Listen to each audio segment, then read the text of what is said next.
Now there's a school in Detroit that's helping students deal with this stress in a unique way. Here's NBC's Kevin Tibbles.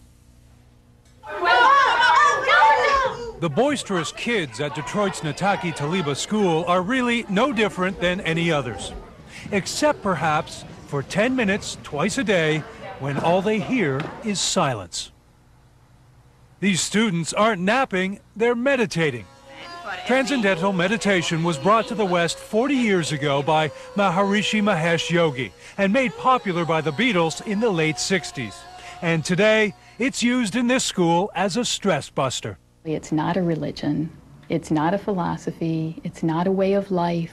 It's simply a mental technique. It allows the system, the mind and the body to settle down and gain a very, very deep rest. According to these kids, it helps. I have a tendency to dwell on things that happened in the past, but when I meditate, then it helps me let them go. I just pay attention better now. After meditation, I feel great. When we think of packing our kids off to school these days, we often worry about the problems: high stress, substance abuse, even violence, things that threaten a child's education. But can 10 minutes of quiet time really make a difference? The research says yes. The University of Michigan followed 140 of the school's 10 to 14-year-olds. They felt more connected, they felt happier, satisfied, peaceful, calm. I used to get angry a lot, but now it's like I'm calming down. And studies show meditating kids actually do better in school than kids who don't. My grade point average has went up a lot, from a 3.4 to a 3.8. Now I'm doing much better. I've evolved. At first in science, I got a B, but now my grade is up to an A. And when your grades are that good, who cares what your skeptical friends think? They just think it's the weirdest thing in the world, because my best friend said that he wouldn't be able to sit that still for maybe 3 seconds, but they're just telling us the best thing. For today, Kevin Tibbles, NBC News, Detroit. And joining us now is Nataki Taliba School Principal Carmen Anamdi. Carmen, good morning to you. Good morning, how are you? I'm great, thanks. Did this start out as a way to boost scores, or was your goal simply to get the kids focused?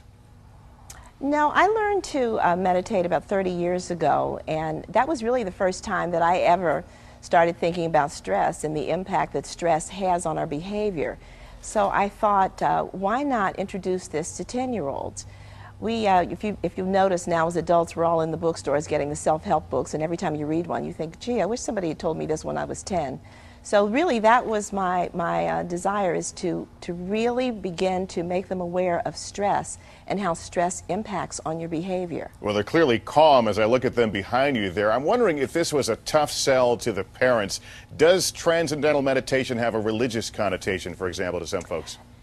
No, not at all. We began the program 6 years ago, and there were 180 students at the time. There were only 8 families that did not allow their children to participate in the program. And I think it's the word meditation.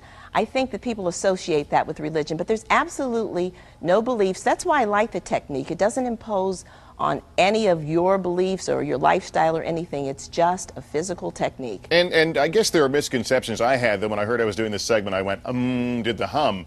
And that's not part of it. We saw those kids in absolute silence in the tape. No. There isn't even any concentration. It's really a very free-flowing thing. I don't like anything that causes me to have to alter myself. The only discipline that this requires is that you do it every day. You know how you look in the mirror and you say, gee, I'm not physically fit, and so you go and exercise and you think that'll make you physically fit? No, not for that day. You have to do it over a period of time, well, Carmen, to really see any benefit. This is not cheap. I know you've had some donations, some grants to the school, but it's an expensive proposition for most schools, I would think. Oh, that's true. Yes, Chrysler, the Daimler Chrysler Foundation is the one that really initiated the program for us, and then General Motors also began to be one of our sponsors. But, you know, that's the way it is in this country. Anything that's healthy for us is expensive. It's like health care. Hey, are the teachers doing this too? The teachers do this too. We found that there were some studies that have been done across the nation that say that only 1 out of 4 teachers remains in the profession, and I think that's scary. And I think part of it is because teaching is a very demanding profession, very stressful, and so I'm glad to offer it as a health benefit. Well, Carmen Anamdi, thanks so much for coming on and talking about this. Thank you.